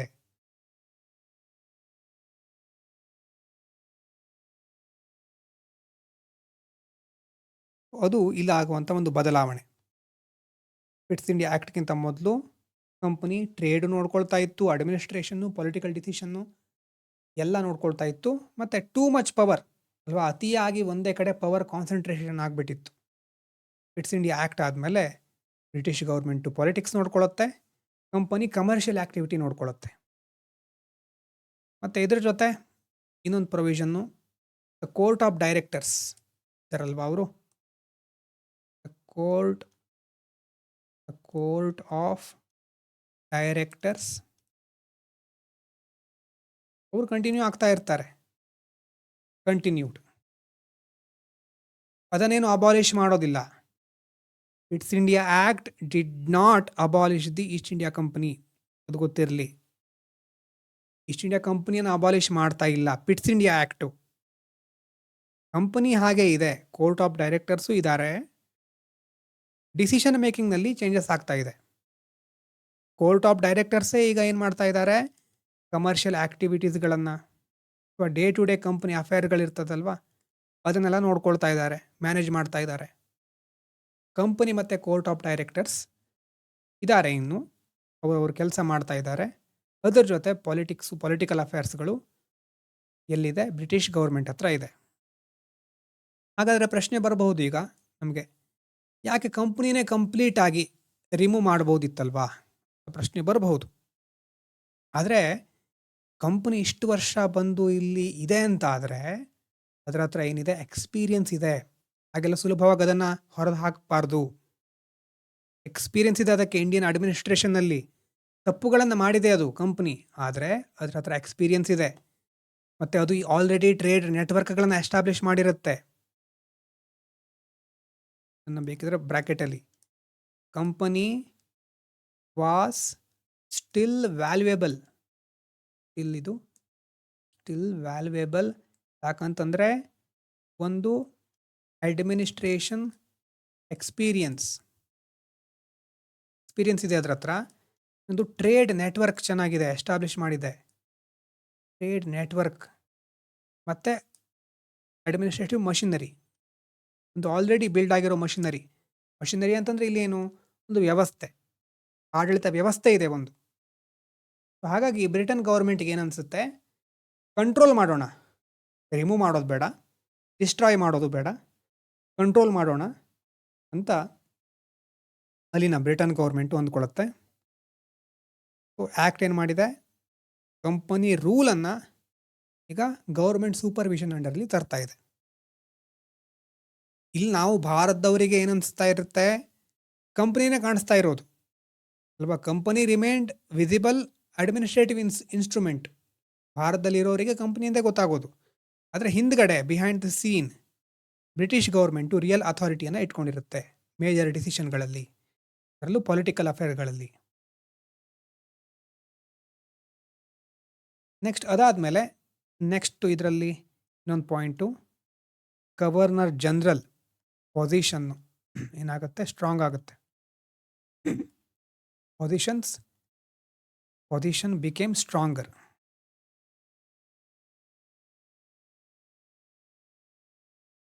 ಅಂದರೆ ಇವರಿಗೆ ಗ್ರೇಟರ್ ಕಂಟ್ರೋಲ್, ಅಂದರೆ ಬಾಂಬೆ, ಮದ್ರಾಸು ಇಂಥ ವಿಭಾಗಗಳು, ಇದೊಂದು ಪ್ರೆಸಿಡೆನ್ಸಿ ಅಂತ ಹೇಳ್ತೇವೆ ನಾವಲ್ವಾ, ಮದ್ರಾಸ್, ಈ ಪ್ರೆಸಿಡೆನ್ಸಿಗಳ ಮೇಲೆ, ಇದು ಬಾಂಬೆ, ಇದು ಹೆಚ್ಚಿನ ಕಂಟ್ರೋಲ್, ಇನ್ನಷ್ಟು ಕಂಟ್ರೋಲ್ ಸಿಗುತ್ತೆ. More control over Bombay presidency, Madras presidency. ಅದರಲ್ಲೂ ಯಾವುದರಲ್ಲಿ ಅಂತಂದರೆ ವಾರು, ಡಿಪ್ಲೊಮ್ಯಾಸಿ ಮತ್ತು ಪೊಲಿಟಿಕಲ್ ಡಿಸಿಷನ್. ಈ ರೀತಿ ಗವರ್ನರ್ ಜನರಲ್ಲಿಗೆ ಇಂತಹ ಬಾಂಬೆ, ಮದ್ರಾಸ್ಗಳ ಮೇಲೆ ಹೆಚ್ಚಿನ ಒಂದು ಕಂಟ್ರೋಲ್ ಸಿಗುತ್ತೆ. ಇಲ್ಲಿ ಏನು ಮಾಡ್ತಾ ಇದ್ದಾರೆ, ನಮಗೆ ಏನು ಬೇಕು, ಕೋಆರ್ಡಿನೇಟೆಡ್ ಡಿಸಿಷನ್ ಮೇಕಿಂಗ್ ಬೇಕು. ಯಾರೋ ಒಬ್ಬರ ಹತ್ರನೂ ಎಲ್ಲ ಕೊಟ್ಟಿಡೋದು ಅಲ್ಲ ಪವರು, ಎಲ್ಲ ಸೇರಿ ಸರಿಯಾಗಿ ನಿಭಾಯಿಸಬೇಕು. ಕೋಆರ್ಡಿನೇಟೆಡ್ ಡಿಸಿಷನ್ ಮೇಕಿಂಗ್ ಇವತ್ತೂ ಬರುತ್ತೆ ಈ ಒಂದು ಕಾನ್ಸೆಪ್ಟ್. ಗವರ್ನೆನ್ಸಲ್ಲಿ ಬಂದಿದೆ ಇದು ಒಂದು ಸಾರಿ. ಕೋಆರ್ಡಿನೇಷನ್ ಇರೋದೇ ಇಲ್ಲ ಒಂದು ಡಿಪಾರ್ಟ್ಮೆಂಟು ಮತ್ತು ಇನ್ನೊಂದು ಡಿಪಾರ್ಟ್ಮೆಂಟ್ಗಳ ನಡುವೆ. ಆಗಿನ ಕಾಲದಲ್ಲೂ ಆ ಸಮಸ್ಯೆ ಇತ್ತು. ಪ್ರತಿ ಪ್ರೆಸಿಡೆನ್ಸಿ ಮತ್ತು ಬೇರೆ ಬೇರೆ ಪ್ರೆಸಿಡೆನ್ಸಿಗಳ ನಡುವೆ ಕೋಆರ್ಡಿನೇಷನ್ ಇಟ್ಕೊಂಡು ಸರಿಯಾದ ರೀತಿಯಲ್ಲಿ ಒಬ್ಬರು ಸೆಂಟ್ರಲ್ ಆಗಿ ನಿಭಾಯಿಸ್ತಾ ಇರೋದು. ಇಷ್ಟು ಇದರ ಪ್ರೊವಿಷನ್ಗಳು. ಇದರ ಇಂಪಾರ್ಟೆನ್ಸ್ ಏನು ಅಂತಂದರೆ, ಫಸ್ಟ್ ಟೈಮು ಅಲ್ವಾ, ಇದರ ಇಂಪಾರ್ಟೆನ್ಸಲ್ಲಿ ಒಂದು beginning of real British government control. British government actually official ಆಗಿ ಬರ್ತಾ ಇದೆ ಇಲ್ಲಿ, ಡೈರೆಕ್ಟ್ಲಿ ಇನ್ವಾಲ್ವ್ ಆಗ್ತಾ ಇದೆ. ಯಾವುದರಲ್ಲಿ, ಇಂಡಿಯನ್ ಅಡ್ಮಿನಿಸ್ಟ್ರೇಷನ್ನಲ್ಲಿ. ರೆಗ್ಯುಲೇಟಿಂಗ್ ಆ್ಯಕ್ಟಲ್ಲಿ ಜಸ್ಟು ರೆಗ್ಯುಲೇಷನ್ ಅಷ್ಟೇ, ಆದರೆ ಇಲ್ಲಿ ಖುದ್ದಾಗಿ ಬ್ರಿಟಿಷ್ ಗೌರ್ಮೆಂಟೇ ಇನ್ವಾಲ್ವ್ ಆಗ್ತಾ ಇದೆ. ಮತ್ತು ಸಪ್ರೇಷನ್ ಆಫ್ ಕಮರ್ಷಿಯಲ್ ಮತ್ತು ಪೊಲಿಟಿಕಲ್ ಫಂಕ್ಷನ್, ಅದನ್ನು ಸಪ್ರೇಟ್ ಮಾಡಿದ್ದಾರೆ. ಸೆಂಟ್ರಲ್ ಅಥಾರಿಟೀಸ್ ಇನ್ನೂ ಸ್ಟ್ರಾಂಗ್ ಆಗಿದೆ. ಇದರ ಲಿಮಿಟೇಷನ್ಸ್ ಬರ್ಕೊಳ್ಳಿ.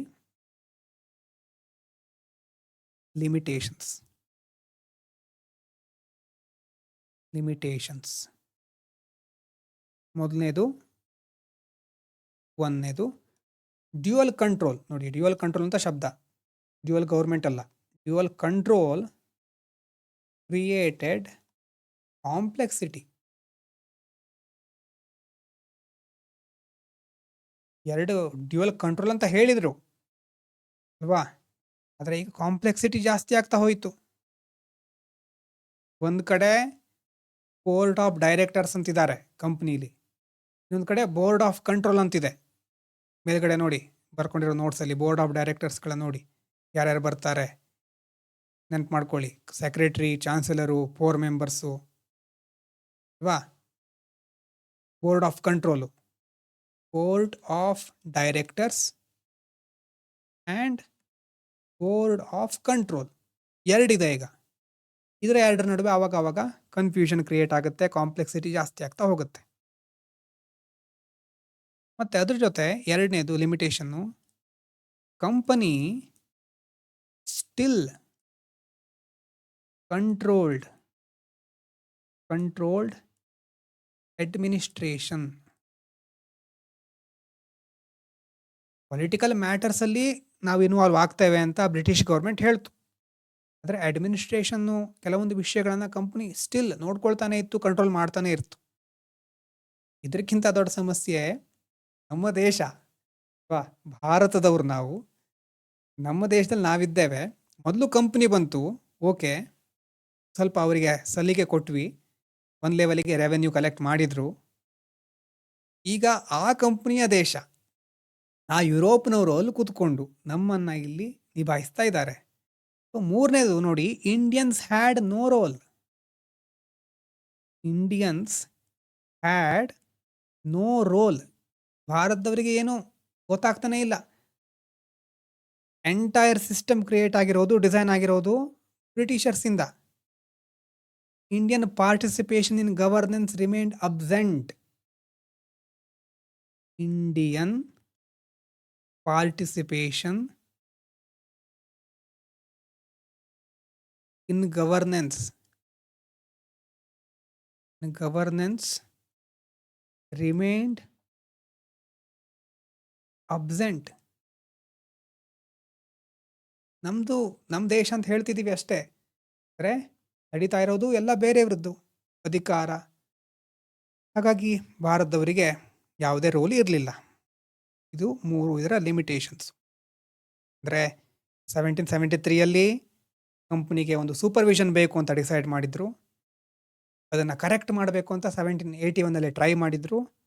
1784 ಅಂದರೆ ಇದು ಪಿಟ್ಸ್ ಇಂಡಿಯಾ ಆ್ಯಕ್ಟ್ನಲ್ಲಿ ಡೈರೆಕ್ಟಾಗಿ ನಾವೇ ನೋಡ್ಕೊಳ್ತೇವೆ ಪೊಲಿಟಿಕಲ್ ಕಂಟ್ರೋಲನ್ನು ಅಂತ ಬರ್ತಾ ಇದ್ದಾರೆ ಯಾರು? ಬ್ರಿಟಿಷರ್ಸ್. ಇಲ್ಲಿ ತನಕದ ಒಂದು ಫ್ಲೋ ಏನು? ಫಸ್ಟು ರೆಗ್ಯುಲೇಷನ್ನು, ಆಮೇಲೆ ಸೂಪರ್ವಿಷನ್ನು, ಈಗ ಮೂರನೇದು ಕಂಟ್ರೋಲ್. ಇಲ್ಲಿ ತನಕ ಬಂದಿದ್ದಾರೆ. ಕಂಪ್ನಿ ನಿಯಂತ್ರಿಸಲಿಕ್ಕೆ ಪ್ರಯತ್ನ ಮಾಡಿದ್ರು, ಸಮಸ್ಯೆಗಳನ್ನು ಸರಿಪಡಿಸಿ ಇನ್ನಷ್ಟು ಸೂಪರ್ವೈಸ್ ಮಾಡಲಿಕ್ಕೆ ಪ್ರಯತ್ನ ಮಾಡ್ತಾರೆ.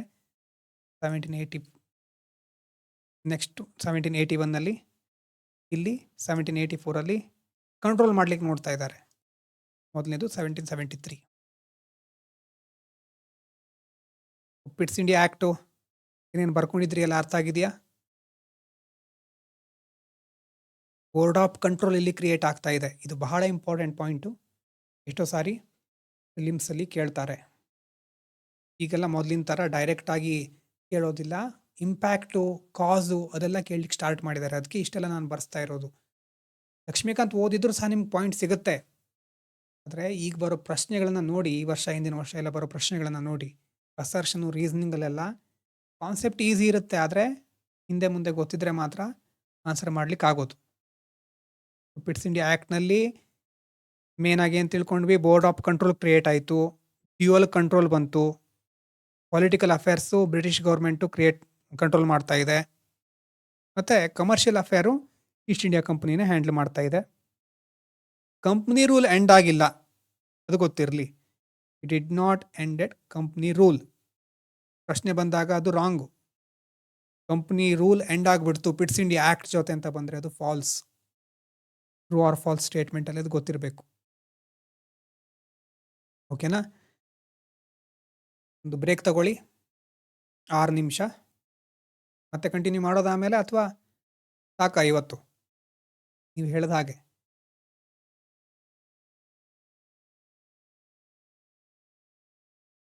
ಬ್ರೇಕ್ ತಗೊಂಡ್ಮೇಲೆ ಕಂಟಿನ್ಯೂ ಮಾಡೋದಾ?